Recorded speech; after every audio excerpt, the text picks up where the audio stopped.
निकली तो मुझे जो साथ में टूरिस्ट उन्होंने बताया कि टेररिस्ट का अटैक हो गया। एक बार समझ में तो नहीं आया, मैं भागना चाहती थी अपने पति बच्चों की तरफ। फिर उन्होंने कहा कि आप वहाँ मत जाइए, वहाँ कोई नहीं है। बोली मेरे हस्बैंड मुझे छोड़ के नीचे नहीं जाएंगे, वो वहीं होंगे। बोले आप लेट हो, 3-4 फायरिंग हो चुकी। बोले हाँ मैंने 3 सुना, मुझे जगह एक्टिविटीज़ हो रही है। तो उन्होंने मुझे फिर हाथ पकड़ के सब एक दूसरे को हेल्प करे थे लेके जाने के लिए।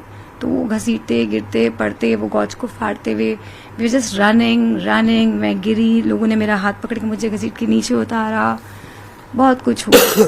एंड पूरा whole time I was trying to call my husband, my daughter, my son and myself also, because मेरा फ़ोन भी उनके पास था, ना मेरे पास कैश था ना मेरे पास फ़ोन था। But I was lucky enough कि मुझे कोई मिले। उनके फ़ोन में नेटवर्क था। मुझे मेरे बेटे का नंबर कैसे याद आया मुझे नहीं पता। मैंने इसको कॉल किया, बहुत देर लगाने के बाद शायद इनको कॉल लगा।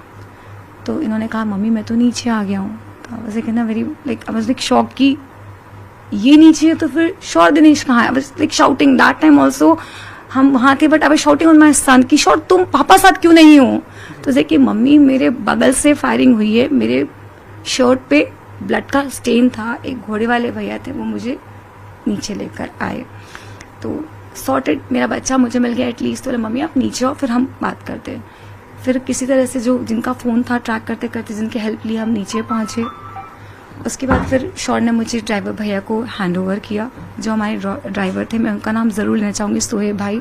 वो मुझे लगता है कि अगर कुछ बुराई होती है, कुछ घटना होती तो भगवान हमारे लिए एक बंदा भेजता है। तो मेरे लिए वो भगवान का रूप था, क्योंकि एक अनजानी ऐसी स्थिति में आपको कोई एक हेल्प करनी चाहिए होता है कि मैं एक अकेली लेडी हूँ, मेरा बच्चा अपने पापा को ढूंढने निकला तो मैं किसका मुंह देखूं, ना फ़ोन है ना कुछ है। उन्होंने मेरी बहुत मदद की। फिर वो मुझे संभाले, शौर मुझे हैंड ओवर उनको करके गए।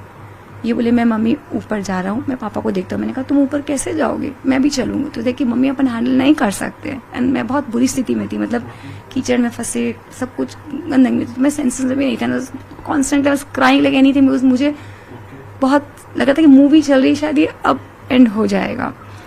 उसके बाद आई रिमेम्बर कि थोड़ा देर बाद फिर शायद कोई अनाउंसमेंट हुआ। मैं जगह जगह पूछ रही थी, मिसिंग, मुझे एग्जैक्टली नहीं याद है कि क्या स्थिति थी। 4 बजे के आसपास मेरे हस्बैंड का कॉल डायल हुआ। अप्रॉक्सीमेटली मैं कंफर्म में नहीं बता सकूंगी, वही ड्राइवर के फ़ोन से मैंने किया। ड्राइवर का फ़ोन था, इनका था। वो जो हेल्प किया वो चले गए।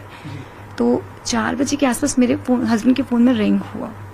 फिर एक बंदे ने उठाया। जब मैंने पूछा तो उन्होंने कहा कि चार्ज पे फ़ोन लगा है। मैंने कहा नॉट पॉसिबल कि एट दिस आवर मेरे हस्बैंड फ़ोन चार्ज करेंगे, आप हो कौन, आप बताइए हुआ क्या है।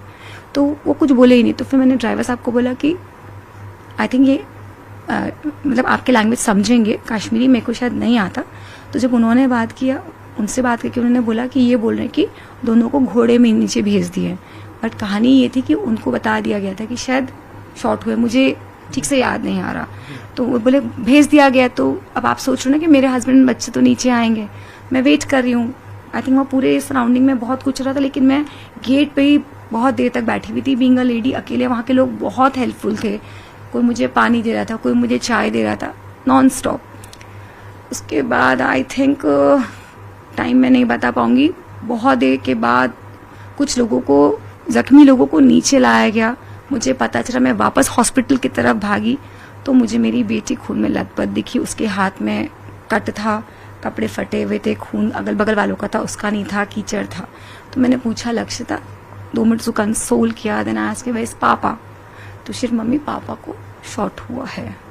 And I was like 2 minute मेरे को समझ नहीं आया, क्योंकि मेरे हस्बैंड को थ्रोम्बोसिस एक इशू होती है, वो होती है जिसमें आपका ब्लड क्लॉट होता है। तो आपको एक मेडिसिन देनी पड़ती है जिसमें आपको अपना ब्लड पतला रखना पड़ता है। शायद मैं कुछ चीज़ें ऊटपटांग बोलूँ, मुझे नहीं पता, बट ऐसा है। तो अगर उनको चोट भी लगती है तो हमको ध्यान रखना पड़ता है कि उनको चोट न लगे, उनकी खून बंद नहीं होती है। तो कहने की मुझे टेंशन हो गया कि अगर इनको चोट लगी है, इनका तो खून ही नहीं बंद होगा। तो मैं लक्षिता को फिर थोड़ा, वहाँ जो लोग थे हेल्पफुल थे, उन्होंने हैंड ओवर किया। फिर ड्राइवर भैया को किया, वो आधा घंटा ये सब चला। फिर पुलिस वालों को बताने की कि मेरे हस्बैंड को गोली लगी है, प्लीज़ हेल्प, मेरे हस्बैंड कहाँ हैं। एंड दिनेश का नाम कहीं भी नहीं था। उन्होंने बोला आप चेक करिए। मैं पूरे हॉस्पिटल में ढूंढी, सब जगह ढूंढी, नहीं था। तो उन्होंने कहा मैडम और आने वाले हैं, आप रुक जाइए, आ रहे हैं। कुछ लोग और भी कहीं कहीं गए हैं।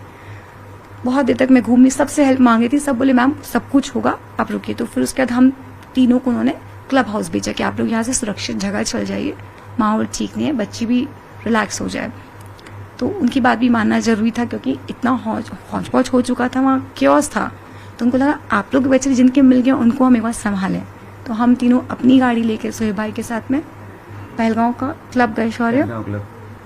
देन क्लब में थोड़ा देर बैठने के बाद नहीं मन माना कि नहीं मैं यहाँ नहीं बैठ के रह सकती हूँ, मैं चाहती हूँ कि मैं वहाँ देखूँ कि हो क्या रहा है, शायद मैं मिस कर जाऊँ क्योंकि कोई दिनेश को नहीं जानते।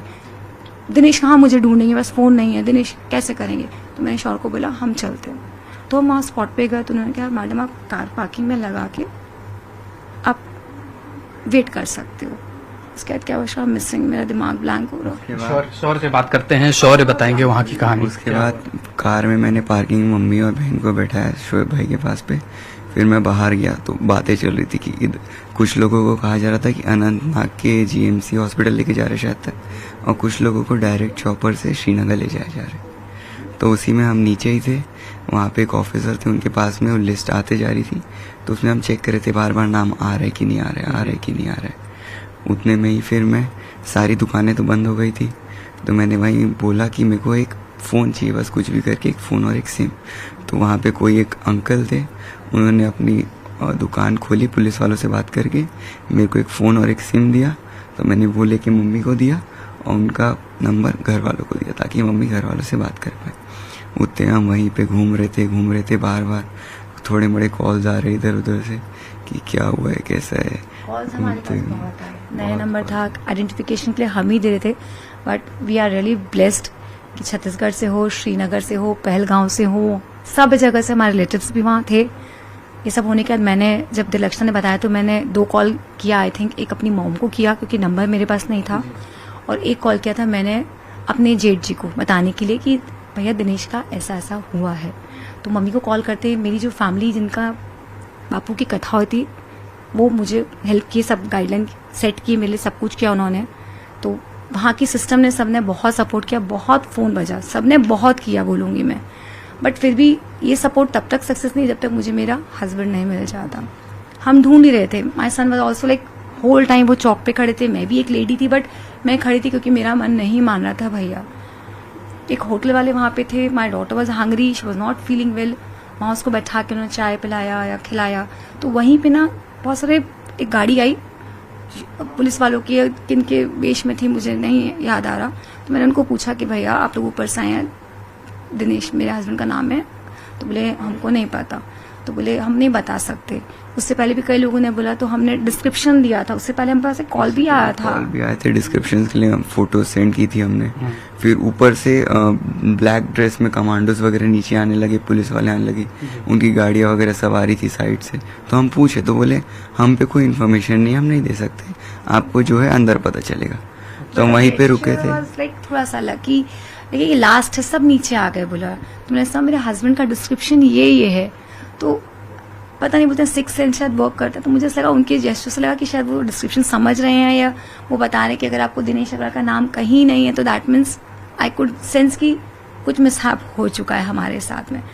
मैं मेरे सन समझ गए थे कहने के कि कुछ है, लेकिन बोलते ना आप हमेशा चाहते हो कि शायद आप कुछ पॉजिटिव हो। उसके बाद कितना देर में हमारे पास